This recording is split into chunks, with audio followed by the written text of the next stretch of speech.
From Dodge City and in the territory on west, there's just one way to handle the killers and the spoilers, and that's with a U.S. Marshal and the smell of Gunsmoke.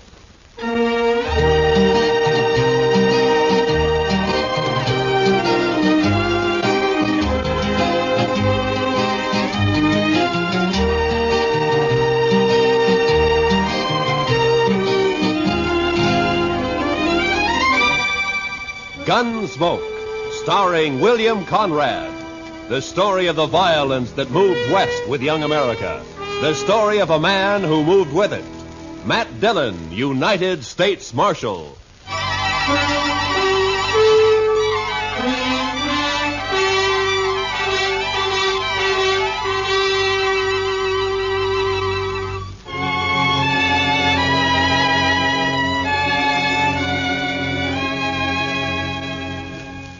It was the dust.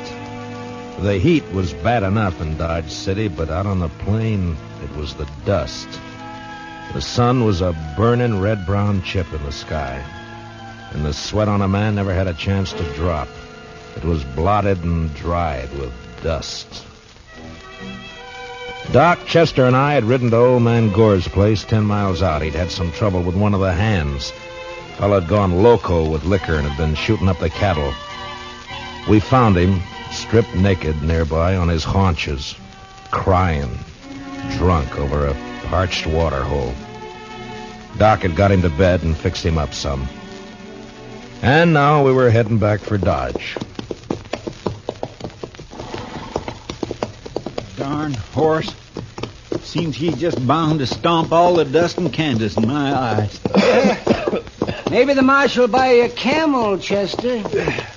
This keeps up, we'll all buy camels.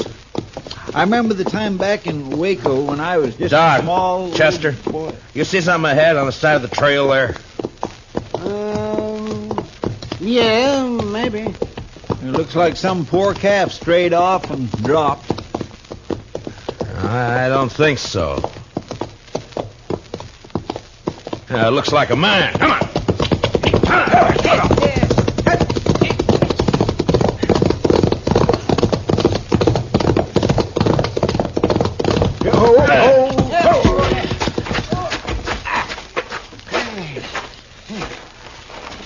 Chester, get the water bag. Yes, sir. Yeah, let me have a look, Marshal. Yeah. Let's see. Heat. Is he all right? Well, depends on how long he's been lying here. Here you are, Mr. Dillon. Open up his shirt, Marshal. Chester, get some of that water on his wrists. All right. It looks like an Easterner, huh? Sure not dressed for this country. Oh, no, that's better. That's better.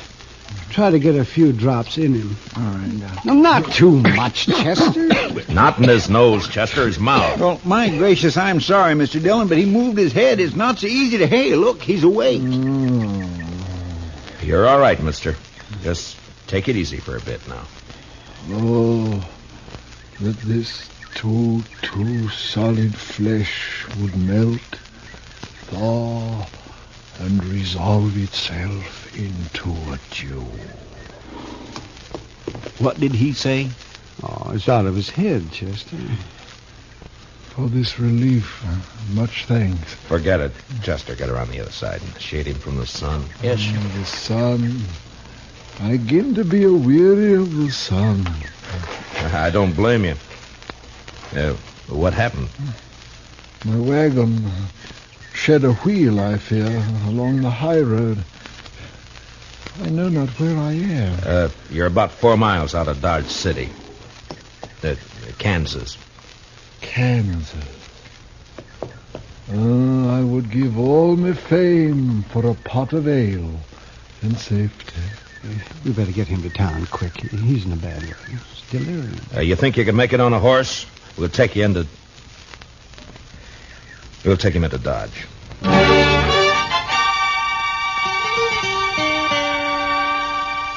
And he passed out again. We tied him across Doc's horse. Doc and I doubled up, and Chester rode behind. The stranger was a tall, skinny man with a face like a friendly mule. Big hands and thin wrists stretched out from his sleeves. He had no papers on him, nothing.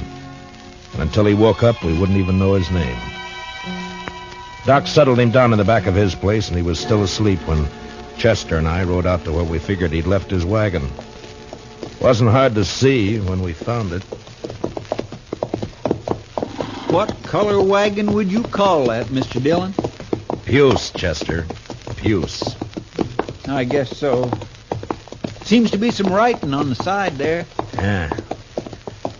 Oh, Irving Henry, thespian supreme, disciple of the immortal bard. I should have known he was a religious man. He's an actor, Chester, the immortal bard. Shakespeare, William Shakespeare, wrote plays, poems. Hi. But You think he let the horses go, Mr. Dillon? I was wondering that. Seems to me he'd have ridden for help instead of trying to walk. Horses couldn't have got out of the harness themselves. Let's take a look at the wheel. Wish we could wait till the sun goes down. It's going to be awful hot work, Mr. Dillon.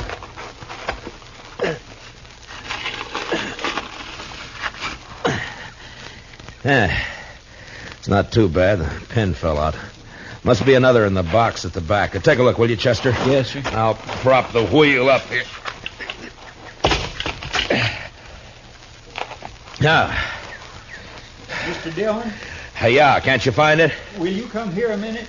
What's the matter?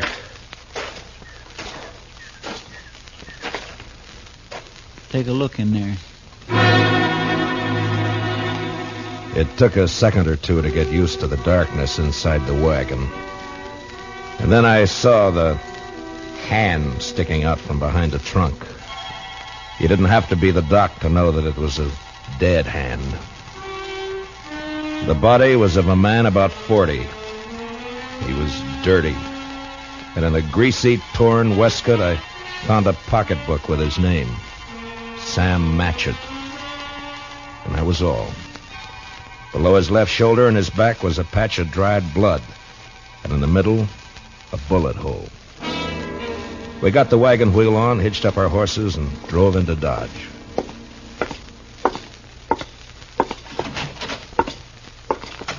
Doc? Oh, that's you, Marshal. Yeah. Yeah, be right out. All right. Get that fella's wagon fixed up? Yeah, I brought it in. Is he awake? Oh, I haven't looked in the last half hour. I was making coffee. You want some? No, thanks. Oh, it's a funny thing about coffee. When it's hot weather like this, drink it scalding and it makes you feel cooler outside. Look, Doc, I got to see that fellow. I want to ask him a couple of questions. Oh, that's so? I found a dead man in the back of his wagon. You don't say. You better take a look. Chester's bringing him in the side. Oh, sure. You want to go on back? Yeah, thanks, Doc.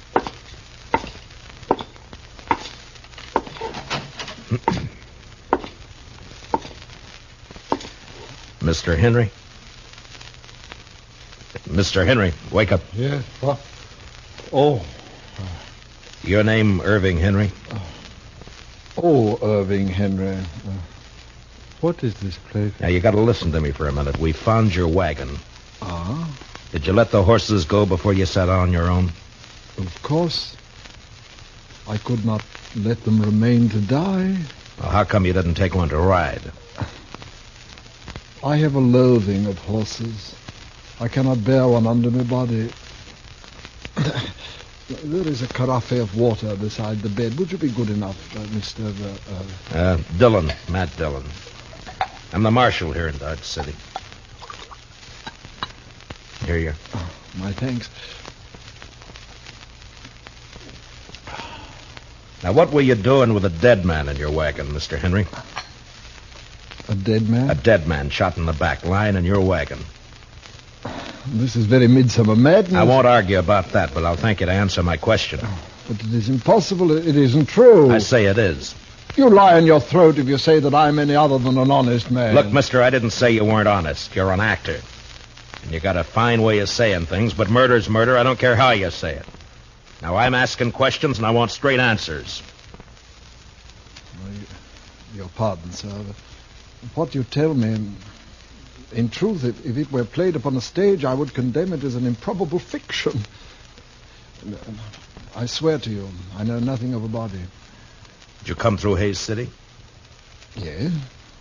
Do you know a man there called Sam Matchett?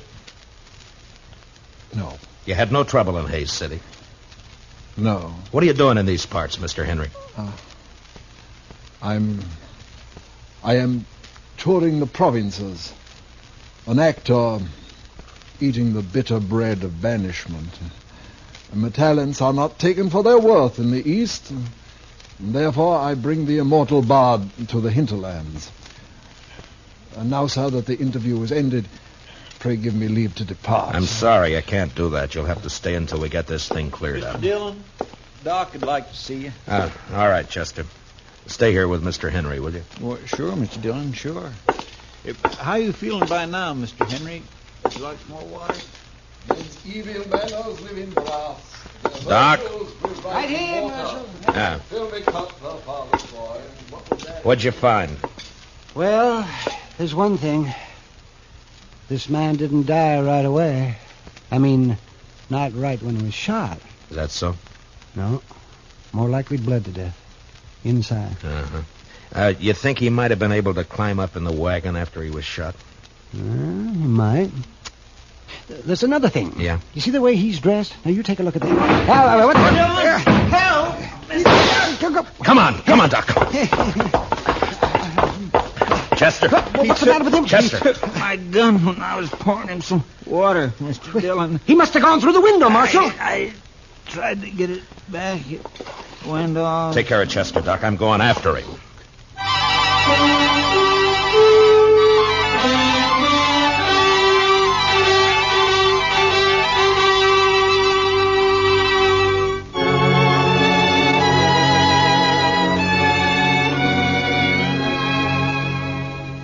When I went out of there, I didn't know how badly Chester was hurt. There was a lot of blood on his head and over his face. It was nearly dark outside, and the street was empty. It was supper time. I could see the women through the windows getting food ready. The kids were inside, too. Sure looked peaceful. But with Henry out with a gun, well, that wasn't a good thing to have running around loose in Dodge.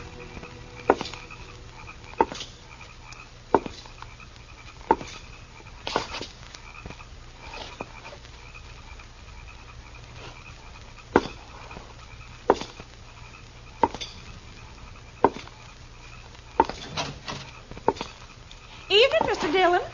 Did you see a man run down the street, Miss Fletcher? Why, no. Well, you better get inside and lock your door. Don't come out again. There's a killer loose.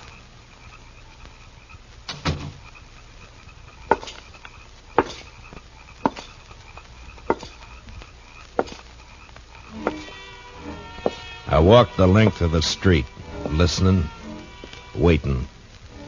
And when I got to the end, there was nothing.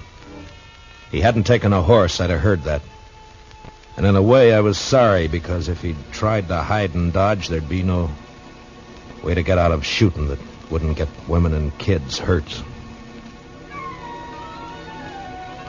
A breeze came up and swirls of dust flew around, and then settled as the air became still and hot again. I went back to Doc's place.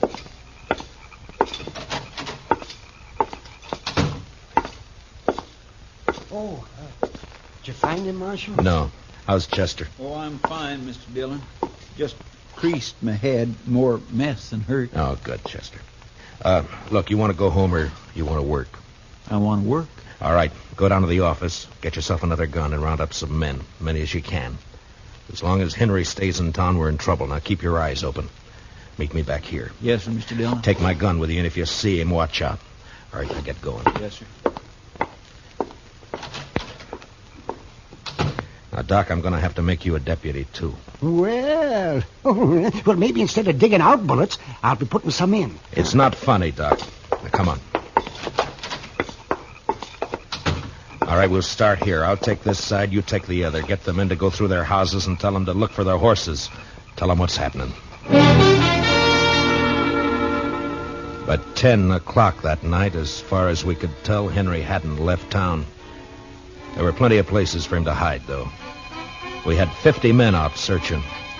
Chester and I were working along back of the express office. There were a couple of houses there we hadn't covered.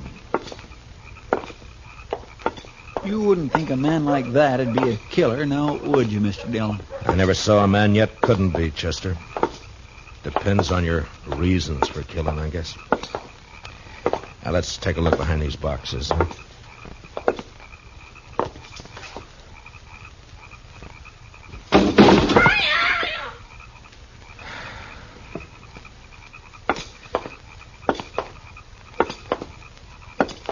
You think he could have got this far? Yeah, he might. A lot of back streets to sneak around in the dark.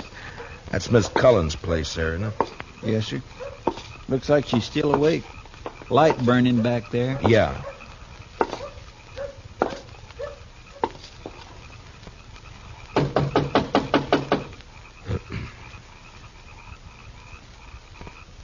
Seem a bit cooler to you tonight, Mr. Dillon? Yeah, a bit.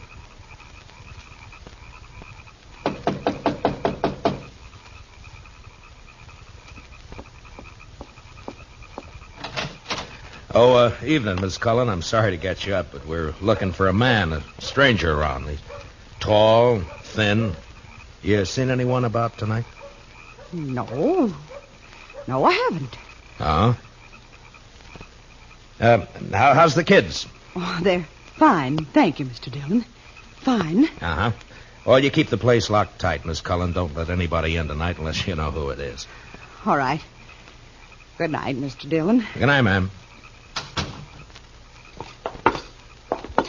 Well, now that's strange. She didn't even say hello to me, and I know her better than you do, Mr. Dillon. Chester, round up the others. Get them over here. I don't know why she... He's in there with her.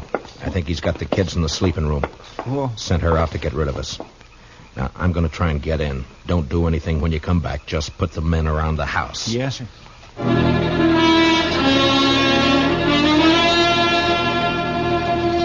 I'd seen Miss Cullen make a move with her head, and her eyes said the rest. When I told her to lock up, I shook my head, and I hoped she understood. I wanted that front door to stay open.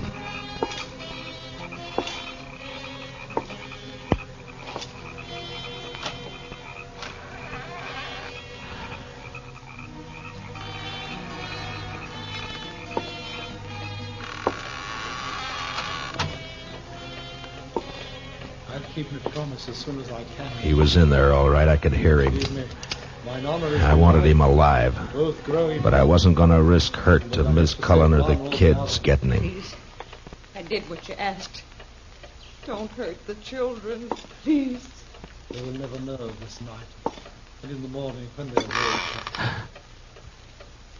What's that?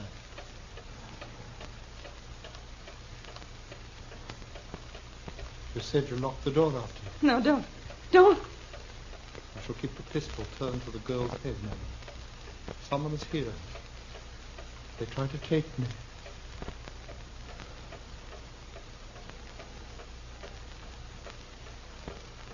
Who is it? Who?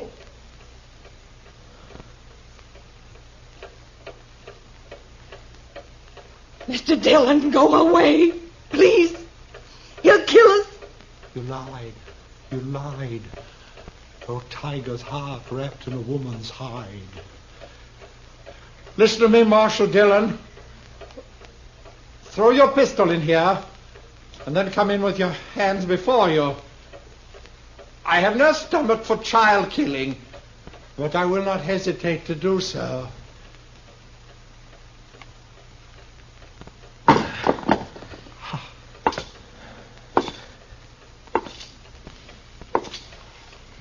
Now, give me the gun, Henry.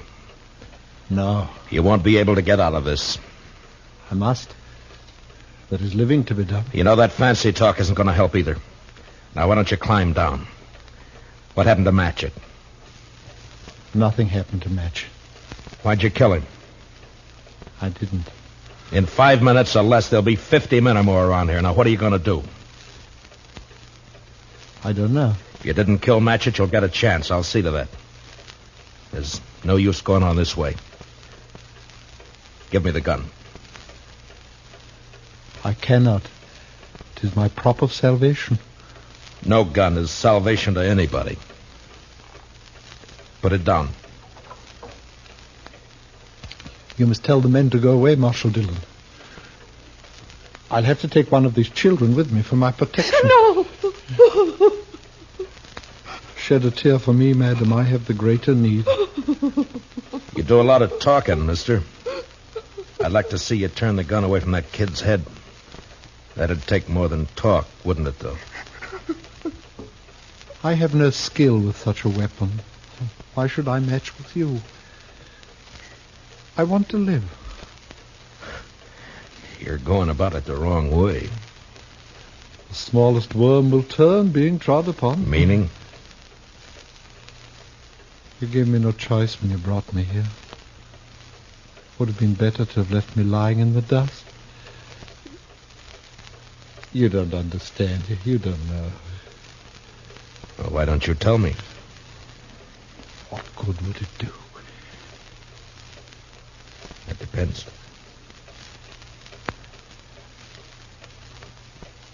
My life has been the theater. As a boy, I was a student of Shakespeare. You would look at me. Who would accept this face for Hamlet? This ill-shaped body for Romeo? His speech has become my speech, but the fools only look. They cannot listen for laughing. There have been ugly men before you. It hasn't been cause for murder. Why'd you kill Matchett? In New York, there was a man, a gross, stupid man who fancied himself an interpreter of the bard. He took me, as his apprentice, and together we set out for the tour. I would play only the voices. Never Richard, never Henry, never Lear, only the voices. Whilst he, stumbling, drunken, he muddled and tore to a tatter the words that I should have spoken.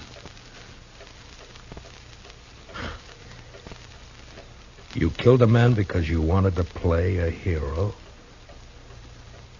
How easily murder is discovered. Yeah, sometimes, I guess.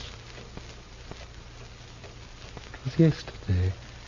We were leaving Hayes City. We'd played there for 2 days, and it made me a laughing stock. It was night, and he became drunk and threatened to leave me in the next town. I made him stop the wagon, and taking up a pistol, I shot him. He did not die at first, and when I saw what I had done, I wanted him to live. And I put him into the wagon, and I drove on, hoping to find a doctor. Then, as the night passed, I saw that he had died. And I was afraid. The wagon broke down? Yes, I put my purse into his clothes and took his name for mine. How I've hated the name of Sam Matchett. But you wouldn't understand. I wouldn't? Well, what now? I want to live. I want my chance. You've done a murder. I can't let you go. You know that. Don't make it harder.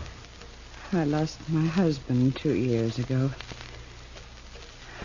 I know what it is to be alone.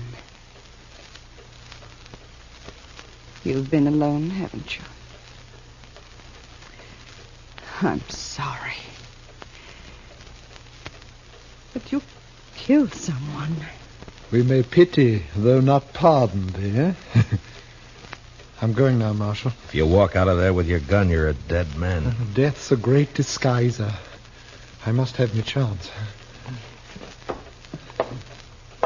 Don't do it, Matchett. There'll be killing. Madam, forgive me.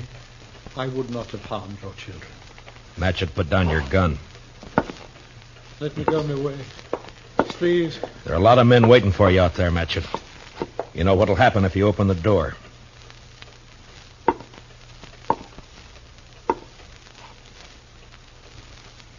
Don't do it, Matchett.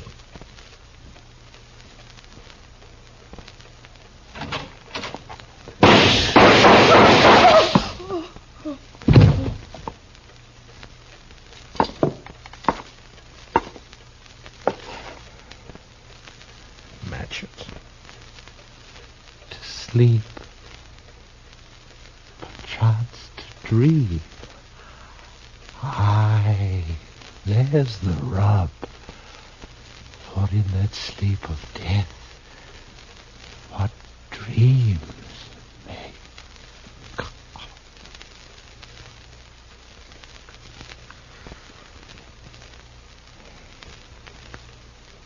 Matchett.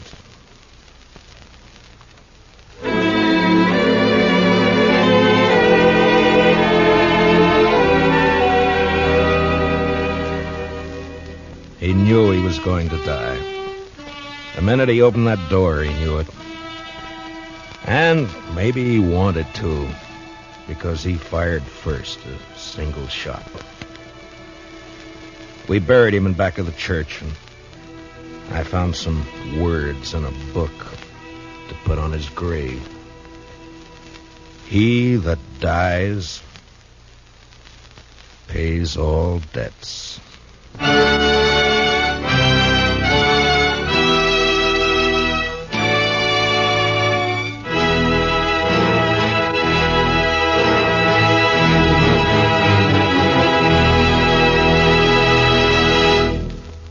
Gunsmoke, under the direction of Norman Macdonald, stars William Conrad as Matt Dillon, U.S. Marshal. Tonight's story was specially written for Gunsmoke by Anthony Ellis, with music composed and conducted by Rex Corey.